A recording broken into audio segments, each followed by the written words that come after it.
Hello,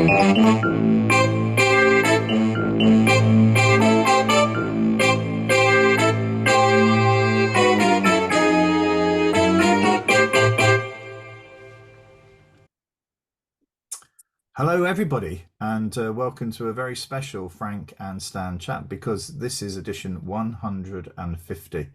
And how appropriate on our 150th edition to have a guest back with us, Russell Harvey. Hello, Russell. Hello, hello. Thank you so much. It's brilliant, isn't it? This Third is time back. Well, you're breaking new ground here on our 150th because I think you are the first guest who has come back 3 times. So clearly we love you, and you must have some sort of respect for us. So Totally, loads. Absolutely, yes. The reciprocity is there. I don't know. did you see how I laid that on? You couldn't say anything else but that, could you? It's like, Willie, is it all right if I tell you on my third visit that actually, no, I really don't like it? Is that all right? Is that allowed? You know? I'm just trying to salvage my career, and really, this is not going to do it. No, it's brilliant. Thank you so much. I do remember once you were on holiday, I think was it in Scotland or the Lake District or somewhere where you did it? So it was just near, it was near Whitby, Saltburn. Yeah, and I was in a little shepherd. Yeah, I was in a shepherd's hut. Yes, yeah. Well, today I'm actually at my parents', which is in Buckinghamshire, because I was in London yesterday for work. So yeah, I think the very first and only times when I was actually at home in Leeds. But it's great to have you back, and Really I'm sure there'll be a fourth visit as well. Okay, well, an interesting week. Just so that everybody knows, because I know some people look back on these. The date is the 12th of May, and this is the final day of a shortened primary SATs week. So just gives you a bit of idea of what sort of things we might be chatting about. The weather's pretty miserable. Doesn't feel like summer at all at the moment. But anyway, okay, Russell. Just so there may be one or two people who haven't caught up with you before. So do you want to just give a little introduction as to who you are and perhaps how we know? Yeah, absolutely. So it's all behind me, the resilience coach. However, I am a leadership coach and a facilitator, essentially. Just think about the fact that when you're sort of leader in schools, in life, in work, if you're feeling like actually you're wading through treacle and it just things could be better, of like, surely there's got to be a better way of doing this, then building your resilience will get you into a better place, help you rediscover your mojo. So that's what I do essentially in all sorts of varieties of different ways. How can you be more optimistic and make much better decisions? That's what you come to me for. It is, and actually, Russell and I first met when Russell was doing this sort of work or sort of related work in the co-op, and also you were one of the sort of the co-op were very keen, continue to be very keen to ask their staff to be engaged in the academy program. So you were a chair of governors, weren't you? I was absolutely. It was superb. It was a very interesting lead into the situation. I still remember you and I, Frank, went to an early meeting and we were setting up the governing body, and you turned to me and said, well, so do you fancy being vice chair? And I was like, I thought I was just coming for it. Then I think about it was a week later, I was chair, I think. That's ringing some bells, Russell, with me. I think I was at the cricket and bribed with a couple of pints. However, you're like lemmings, Yes, absolutely, yeah. But 6 years, and it was brilliant. It was absolutely amazing. 6 years, and I just really enjoy it. Every time I look back on it, it was a wonderful thing to do. And I think, I mean, we haven't identified the school, but I have to say that school made such massive strides, and it wasn't, all down to you, Russell, no. But actually, playing that part and moving the school forward, and to actually sort of see, it continued to move forward is a real treat, So yeah, thank you for what you did. You're very welcome. Yeah. So anyway, Stan, what's caught your eye this week? The Speaker of the House of Commons, local boy, Charlie, MP. This week he lost his temper at some procedural it wasn't procedural, but somebody not followed the rules properly, and he lost his temper, I think, by the fact that there was a sort of an arrogant response, as if he didn't matter, and he lost his temper. And a lot of people have looked at that and said, "Good, it's about time."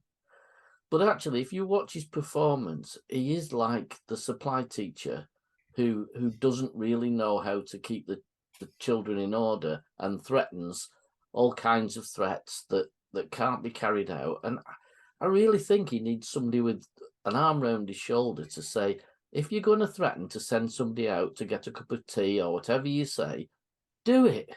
Yeah. Don't just keep threatening it, because it doesn't work. The same with any teacher who threatened. I've got a different subject. I was in the Trafford Centre this week and heard a parent whose child was crying say to the child, "Right, well, if you carry on crying, that man's going to come and he'll take you away and we won't be able to see you till tomorrow." And I thought, wow. Oh dear. How much of that are you going to carry through? Yeah. But it's that bit of, it needs discipline in the House of Commons, but it needs it doing properly. And to say laughingly, you'll miss out on the next speech by talking, or you're not talking, no action as a result, and it just weakens the whole thing. And I do think you can see that in some schools, that even at leadership level, if people aren't following the rules, whatever your philosophy is, you have to put your foot down at some point and say, these are what we've agreed to do. This is the way we work. You need to come into the way we're working. I think that, go on, Russ, what are you going to say? So I was just to realise so the lovely, wonderful, gorgeous words of performance management just jumped into my head at that moment in time, because that's so much of my work as well, around actually some behaviours in the workplace, aren't great, or we're frustrated with the fact that some people actually don't do the job very well. And I'll always come along and say, so who's tackling it? Who's talking about it? Who's giving them the feedback? Who is support and positive challenge? It's not. So performance management should be two of the most interesting, exciting, motivating words in the English language. However, if anybody that's listening now, and every time I ever go into any place and go performance management, everybody goes, "Oh God," and it's just, So it's for me, I was just suddenly realised it's just that tackling of it's a behaviour, challenge it, understand that there's consequences, call it out, and where necessary, provide the support. Or if somebody's not willing to do it, just have that lovely question of so if you choose to continue to behave in this way, what do you think the consequences will be? Yeah, I have to say the issue here though is repeated failures, isn't it, of prime ministers who actually are responsible. They're like the head teacher of that cabinet. One of the cabinet members has actually broken a pretty important rule, but actually they've been allowed to break it because the government have actually leaked or have actually given the story to the Telegraph, which is the issue that annoyed the Chorley MP, yesterday. And the thing is that that's continuing to happen, and in a way there is at the heart of this is a lack of respect for parliamentary authority. And in effect, for me, it goes back to the fact that the prime minister at the time, Boris Johnson, lied to the Queen to prorogue Parliament. Gives you a sense of where this government and recent governments feel how important Parliament is to them. And this is another example. And you're right, Stan. Whatever he has done, he has not been successful in addressing the weakness. And it's not a recent thing, is it? It's been going on. No, there's been several ministers been pulled up for the same thing, and prime ministers, in fact. Ironically, I walked past the building yesterday, came out of Westminster Tube Station because I was at St Thomas's Hospital for work, where I think Mr Johnson was taken when he was ill. He was, yeah. Allegedly. You've got to be careful, really, folks, haven't you? It could get to a point where this is not a real discussion. Oh, This has happened 5 years ago, and we just sort of all, yeah, it, but a minister this week who's been called out for telling a straight lie to the camera on a news program, and he's still in his job. yeah, Yeah. That's where the discipline lies. yeah. I But know. it takes good journalists, doesn't it, to know their brief and to actually sort of push back, because there are too many examples where, yeah, and it's proper journalism, and there are people who are alleged journalists doing journalistic work who actually are not proper journalists. In effect, there is a training and an understanding. There's you need to know your brief very well. And there are people sort of just playing at it a bit, really. And when you get Channel 4 News, the guy there knew his stuff, didn't he? Yeah. Not going to let him get away with it. No. We know of journalists or people on the news who would just let that ride along, because they didn't really understand it. It seemed like a reasonable answer. No, the thing that struck me about walking past Parliament yesterday was just the fact that, and I did it, just came out of Tube Station and just looked to my right, and it was just that wow moment about the building, and just like, from an English point of view, just all of our history kind of the moment around, okay, this is significant, this is important, used to be held up as a bastion of democracy. That's had a battering recently, and so many people from different nationalities on Westminster Bridge looking at it, talking about it. Yes, there's obviously taking pictures, but there was a fair bit more of people just standing there staring at it. Yeah. There was the quick selfie, but it wasn't selfie and move on. It was like, there's something about this that is important, that is relevant, that we need to sort of take in.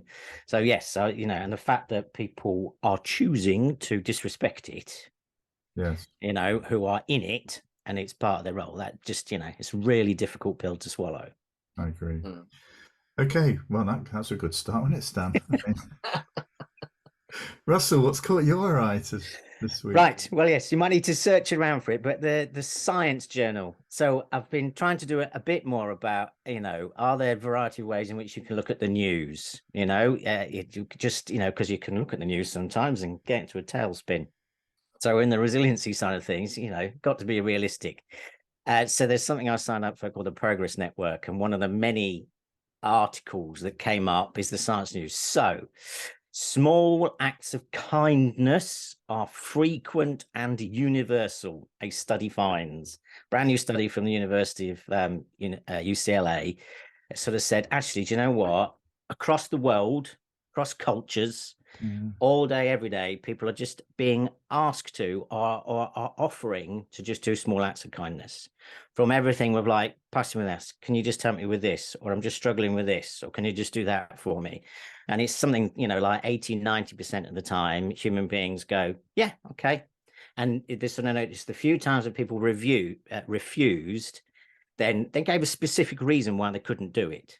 So it wasn't just, no, get lost. It was a case of, no, I can't because. So they needed to explain why they couldn't do that little act of kindness in that moment in time. So I'm just absolutely of the view around the kindness acts. You need to build upon that. So it's the little small acts of kindness. And for me, around the resiliency piece, one of the many things that enables you to be resilient is this whole thing about openness and curiosity.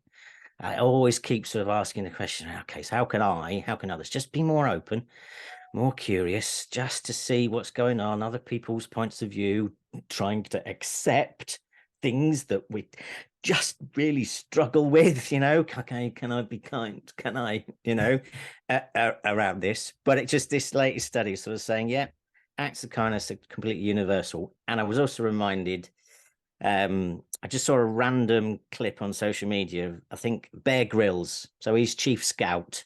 And be kind is one of his things. Clearly somebody, a question from the audience, and he was telling a story about when he was in the service in a really difficult place, and they had to sort of be walking in the desert, and they're running out of water, and they were down to sort of just doing a capful of water, every so often. And he says, I was struggling. And my mate gave me his last cupful of water. And he said, the water was irrelevant. We were done for, dehydrated. But he says the thing that got me through was his act of kindness, you know? So he did a complete look in the camera of like, just remember, be kind always. So it's universal across cultures. There's a book. I think I've got the book somewhere here. You can't see it. Yeah, there, Shine, called Helping. Uh-huh. And what he looks at is the difficult part of saying thank you to when people are kind to you. And he said, because what happens if you're not careful is money comes into it. And the moment money comes into it, kindness disappears. And he said, for example, if somebody offered to babysit for you, if you then said, you know, well, thanks, that's great, you know, but if you said, right, I'll pay you £15 for doing that, you would actually insult them, and the kindness bit would go. And the book's about how do I say thank you and mean it without bringing some sort of you know, contribution to it that would insult. And he talks about any kind of job that a neighbour might come and do. You know, your car won't start, and a neighbour comes and gets it running, and you go, right, well, that must be worth £35. Here you go. You know, and that, you know, your kindness bit has got to be without expecting anything back. Yeah. Other than maybe some, you know, some kindness back to you at a different stage or a different time. Yeah, absolutely. Because it's baked into us to sort of cooperate. So let's build upon that. There are too many people that are trying to divide us. So yet another study has said, actually, do you know what? We're just naturally here to want to do something for others and to cooperate. And what you were just talking about, Stan, is linked to sort of a lot of stuff around research. So in the workplace, when somebody, you know, is motivated to do a job and they're doing it well and they get promoted or they get paid more money for something that they love doing, their performance dips. Yeah. It's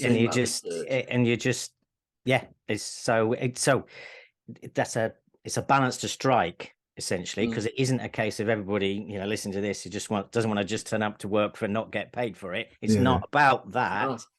It's just a case of, actually, I really love doing this, and now that you've come along and put all these criteria around it, my love for it is gone. Yeah.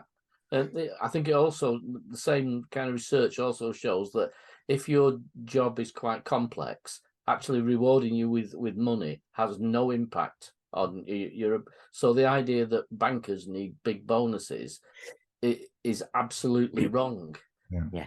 But when you talk to people who are involved in that, all they want to do, it's not how much money, it's as long as they're getting more money than the person in the next desk. That's what theirs is about. Not I need to earn £1 million a year, but if he's earning 100,000, I need to be slightly more than that. Yeah. And it's a weird relationship. But that research is fascinating, Russell, because as they reward people more, their performance drops. I know. Unless it's a very simple, repetitive task, in which case it does work. When you were talking about kindness, and it's not, I don't think it's directly related to the points you were making. I was drawn to a teacher that was a supply teacher at the first school I was a head teacher of, and it was a really, there was no Ofsted in those days, but if there was, it wouldn't have been a good finding, you know. But we had a sort of particular class that had sort of variety of teachers. Some of them were one teacher they'd had in particular, permanent member staff, was found to, you know, be drinking alcohol on the premises. So it was really difficult. And this teacher came in, and she looked so frail and sort of not imposing. But the one card she had was that she was really kind, and the children had such a difficult period, you know, that basically what they needed was kindness, you know, somebody who exuded that sort of feeling of niceness, you know, of, you know, I'm on your side sort of thing. It wasn't, and because she was quite a deeply Christian woman, it was within her being, you know what I mean? It was everything for her. And she turned that class round, you know, but it was not a dynamic, you know, I'm going to come in, everything firing, you know, but it was just, she just moved in, and kindness moved in with her. Yeah. And everything she did demonstrated to the children that she was going to be very different, and she was somebody that genuinely would love them at the end of this, and they just bought into it. Yeah. We never had discipline issues in that class ever, because she never raised a voice. She was just moved around the place. Just everything was managed so that the children felt loved. You've got I my suspect. favourite subject in a minute, Frank. It's the culture of Yeah. kindness that we created. But it's strange. It wasn't as if she had any sort of anything other than her presence. It was just within her that. And I we've suspect had that. teachers like that we've worked with together, Russell, at the school, Yeah. primary school, where actually they've just got loads of love in them, and they just Yeah. give it. No, sorry. I was going to say I suspect in all of this that she was highly supportive. So within all of this as well, because we're in the public sector, caring profession, doing for others. But I always talk to loads of my clients in that sector around just what's the difference between support and help. So I suspect that she was highly supportive, and so the helping bit is the fact that, where does the ownership and responsibility lie for the behavior change? If you're helping, then you want to do it. It's on you. It's not on the other person. When you're supporting, it's more on the other person, but they feel as though they can do it. And so for me, make sure the kindness strikes a right balance between when to help and when to support. So you don't realise, do you, what you trigger? I remember Is that like mentoring and coaching? Is that similar to the difference between? Yes, it could. Yes, that would be part of it as well. Yeah. I remember it's made me go back. I listening to Alistair Campbell last night on Newsnight, lost his rag a little bit about Brexit. And I have to say, going back to that teacher, lost my rag in a staff meeting because something terrible happened, and I on a bad day and whatever, I clearly shouldn't have lost my rag with the staff, but I did. But this member of staff spoke up and just said, that this was a little bit out of character, and that actually, when you've spoken to staff previously, you've probably been more effective because of the way you've done it. Wow. And I at the time, it was really taken down from my perch, but in a very kind way. Kind way. And actually was within her character, the way she was managing that. And she was right to call it out, because I wasn't functioning at the sort of professional level. It may well have been that, was it that day that I found the gin bottles in the cistern? Was it that day? I think it might have been. But anyway, so it was. But isn't it also, Frank, when you get to that point where you lose your temper, and I can only remember doing it once as a head, really losing my rag with the staff. Afterwards, I'd set the standard. Yes. That I wasn't prepared to go beyond. It was about staff falling out with each other, and I snapped and said, I'm not going to work in it. An organisation like that. It's not how I work. It's not how I want it to work. Yeah. Showed, went back to my office and thought, right, that's me done. But actually, when I look back on it, it was at a point at which I kind of started to set the culture. It was early in my career, but it was to say that kind of behaviour that you are exhibiting, I'm not happy with. I mean, maybe I could have done that better, but I'm not sure I could. I think seeing somebody who's normally very calm and collected snap over something makes people think, wow, it really, as we go back then to the House of Commons yesterday, what hit the headline was him actually losing his temper rather than his but whether it was effective, we will only know we won't time, know. won't we? What's caught my eye? I'm on a little trail here because just it's SATS week, and there's been quite a lot of press about how difficult some of these SATS papers have been. And I recall, was it 3 or 4 weeks ago, being quoted in the Sunday Times because I'd written on behalf of the Northern Powers Partnership to Joe Saxton, the CEO of Ofqual, just saying there's just been far too much instability, that whether that's strike action, COVID, whatever it may be, attendance levels, all of this stuff. That actually the idea that we can go back to academic standards the way they were in 2019, which is what's going to happen, seems misguided. And so in effect, what happened was children this week have experienced a pretty challenging set of SATs papers because there's a desire to get back to previous levels, or but actually there's clear evidence at the moment that children are not where they were in 2019, particularly in mathematics. Children at the end of Key Stage 2 the research is making that pretty clear. So what we've done is we've created a system where we're going to end up with probably more children feeling as though they've failed, who haven't met the required standard, unless there's some deviation, some variation made in the pass mark. But what we mustn't do is have an assessment system that ends up with children just being drilled into passing exams. And it's so sad. I'm sure in schools next week, primary schools will be, year 6 will be rocking. They will be doing all the stuff that the teachers have probably wanted to do for the last 9 months and not been able to do. And it made me then go, so back to a guest of ours called Liz Robinson, who's been on here a couple of times. And she has an article with a colleague in the latest edition of Impact, which is from the Chartered College. And her article, which is mentioned many times before on our show, about an education of the head, heart and hand. She just explains the work that she's doing in that area. But it's really taken with the work that she's doing to focus the curriculum and the what we offer to children. And she talks about designing the right thing. And what we've got here is a national accountability framework that is not the right thing. It's not been designed to help the children. It's been designed to judge the schools. And we're also not designing things right. So, we've got year 6 teachers feeling as though what we've got to do is hothouse the kids to get a certain level in these tests, because actually the government's created this monster. And what's happening now is the children are bailing out.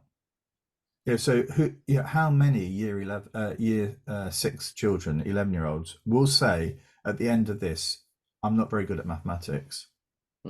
How many of them will actually, and the Prime Minister wants us all to be doing mathematics for much longer, but he's not. He needs to come down to this level to understand what the system is producing, what the bailout of this is. And I've made this point before, that in year 4 we have these times table checks, and so year 4 there are children now who can't do those tables as quickly as they are supposed to, who will immediately think, because I can't do that, I'm not very good at maths.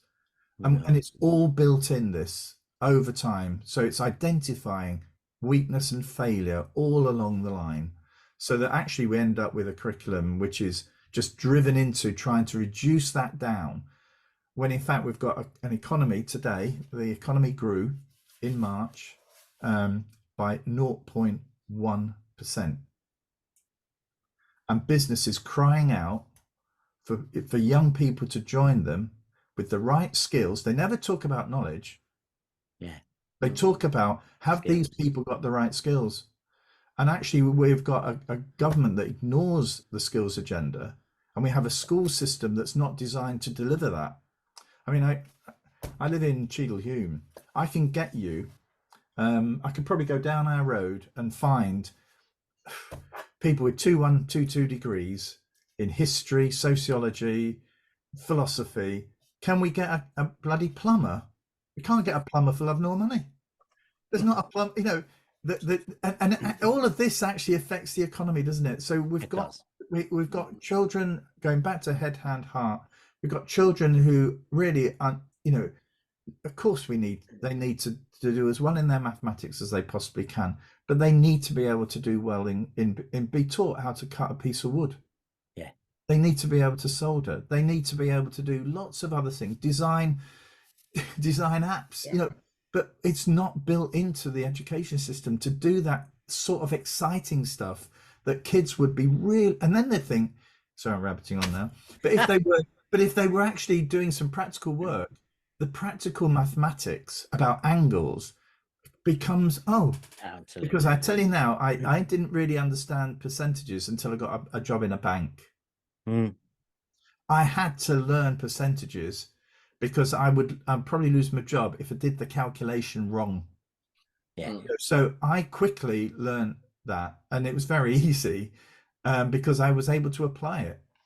Yeah. You know, I just don't know where we're going with I this. always think back, Frank, to my early teaching days. Sorry, it's another the- Frank rant. I'm really sorry. children that you taught who were gifted in things like art and music and dance and drama, and those areas have been closed down virtually, Yeah. especially in year 6. So if those are your real strengths, you're frustrated because the one thing you can show that you can do, best in class, you don't get that opportunity. No. And if you're not good at maths and English, but you're really good at art, what's your curriculum? More maths, more English until you're good at it. Yeah. And this permeates all into, so it keeps me in a job essentially, because the huge amounts of things that I do with a lot of my clients is the lovely thing of taking a strengths-based approach. But so you spend all of your time, with leadership and line management programs. Do you know what you're good at and you enjoy doing? Yes. And that for a lot of people is like, oh, I've never really even had to think about that. I sort of just do stuff. Some days of the week I'm all right, and some days I'm like, God, this is painful. So it is really, so nicely, it is quite often a light bulb moment for a lot of clients and organizations. Okay, well, actually, if you could just go to your people and say, out of all this stuff you can do, if you could wave your magic wand and go, which bits do you love? And you were allowed to do those more often than the other bits. What would that? Well, that would be brilliant. That would be marvelous. Why? And some people have turned around and said, I'm literally going to take the whole function of the department that I'm overseeing, and I'm going to just swap it all to that principle. Yeah, because you might find there's somebody who hates doing all the statistics, but sitting next to them is somebody who that's their favourite thing. This is and it. You've got them both in the wrong boxes. This is it. I think a lot about the story. We talked about it briefly last week, focusing on strengths rather than focusing on weaknesses. But I found when I try to do that with teachers, if you ask teachers what they're good at, they can't finish the sentence without a but. But yeah.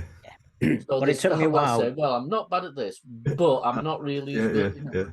Well, I think in my small way, when I was chair of governors, I literally went in with, I'm going to have a go at influencing the culture of the school around the strengths-based approach. It took years, because everywhere I went and everybody that I spoke to, and I know I had the chair of governors label with me. I know that. And I just used to go to everybody and go, so what's going well? And they would literally tell me the opposite. This is what I'm trying to improve, which I understood, which I get because of the education culture. And I would just always smile and go, that's brilliant. But my question was, what's going well? But it took 2 or 3 years before people would see me coming and they would immediately go, Russell wants to know what's going well, and we got there, in some way, shape or form. It wasn't perfect because we were plowing a furrow against the standard norm of like, what's wrong with you, However, we managed to sort of push back against it. So I get it, Stan, I really do. Yeah, it's just ingrained to sort of go, but it was at the select committee yesterday. There was 3 colleagues were in front of the select committee looking at the basically the economy in a way. Why weren't skills sort of driving through, and they were actually talking about design technology, and the number of young people studying design technology is falling through the floor at the moment. And when you think about it, those 2 words, design and technology, that's the future of our economy, isn't it? Those 2 words sum up what, that'll be paying for your pension, Russell, in the future. I know. So some young person who's good at design and good at technology is going to come up with something that's going to change the world. Yeah. It's more likely to be in that area than it is in some of the areas that young people are being forced to study, even though they know they're not very good at it. We haven't even mentioned 2 letters yet of A and I. AI, No. I know. And it's just like, okay, all right, where's that going to go? I had part of that discussion yesterday because my son sent me a piece of music, and it was the Beatles singing Oasis songs, which Oh, clearly wow. can't have worked, can't have happened. But if you listen to it, you go, yeah, that's the Beatles, and yes, they are singing, Oasis. and it doesn't exist. It's an AI produced piece of music. Wow, gosh. It Well, really is quite scary about where that will go. Yeah, but for another day. Yeah, but don't worry, children. In year 6, you still got to do your handwriting. You've still got your Yeah. spag. Don't worry, folks. That's really going to change the world, isn't it? Anyway, Russell, at the end of these chats, we ask our guests to come up with a proposal that will improve education. I think we've probably had a few today, but have you got one on top of the ones that we've been suggesting? Well, yeah. So if I could wave my magic wand in the whole of the education system, it is bake in educating people around optimism, resilience, and well-being. So I know that I am biased around all of that. However, because of all of the things we've talked about today, it's the cold, hard reality that life isn't fair. However, there are ways in which you can accept that with good grace and with really understanding what optimism is. And I'll clarify if I need to in a second. And the intertwining of resilience and well-being. There's just a multitude of skills. Talked about skills, multitude of skills and mindset and behaviors that can actually put human beings into a really great place to go, do you know what? There are all of these challenges. However, it's been baked into my whole education experience that this is how I'm going to face into them. And actually, do you know what? I can do something about them. That there is a possibility, there is opportunity, we are able to. So optimism is grounded in reality. Okay. And you really understand the challenges that you face. However, you've got great knowledge with the experiences, strengths, skills, capabilities, attitude, mindset, behaviors that you have and the people around you have. You go, do you know what? I genuinely believe and I'm hopeful we can face into them and sort them out. That's optimism. And as a result of that, you get feelings of positivity. So it's not be positive. That's not what I mean. Yeah. Okay. The positivity comes later. Positive mental attitude is awesome. I'm not dissing it. They're all completely intertwined. But I'm just like, people listen to this. Just go optimism first. And then that's where you'll get to your feelings of positivity. So if I ruled the world, I would bake that into the education system. And if there are head teachers or CEOs or senior leaders in other professions watching this or listening to this, Russell's the man to go to. You are doing work, aren't you? And not just in education. It's sort of because you weren't actually in education initially, were you? So it's sort of something that came. No. So it's all sectors. So public, private, mutual, all sectors. So yes, I was in NHS yesterday. I was with pharmacy companies the other week. There's banking industry, there's insurance, there's retail. It's just, it's whoever makes an inquiry or sort of said, I've seen you. And it's like, so it doesn't matter because it's what industry it is, because it's about human behavior. Yeah. Well, thank you very much for your time, Russell. And very welcome. I've really enjoyed the chat. And I've got to an age now. I just seem to sort of rant. I just reflect. I probably ranted before, but never quite noticed it as much. But I apologise if I sort of lost it a little bit on the primary experience for children in year 6. I just don't think it's good enough. I think it's warranted. I think that huge swathes of the population are feeling it. They'll all be nodding on and listening and going, "Yep, I agree, Frank." So but it's just a shame, isn't it? Like the point you're making about the Secretary of State, and the government just read the room. Society is asking for something slightly better than this. So it is going back to, though, with all of that of having a rant. The question I ask my clients all the time is, okay, and how optimistic do you feel about doing something about it? And if you don't, then there's some stuff to do. If you do, then you'll go do something about it. Mm. I think the reason why I carry on doing this work is because I feel as though I feel privileged to have insights into this and access to people that could change it. I mean, I have to say, when you're working, and we all work on our own quite a lot, it's easy to sort of get a bit despondent about it, you know, to feel as though, well, you know, where are we going with this?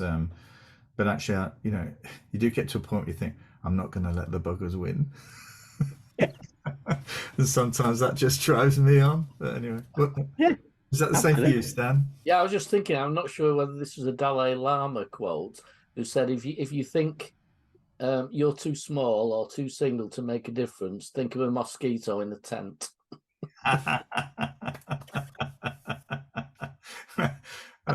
And on that, on those wise words, we'll end the 150th edition of the Frankenstein chat. So thank you very much, Russell. Thank you. We'll arrange for you to come back in 2024, all being well. Okay. Brilliant. Take care. Bye bye, everybody. Bye.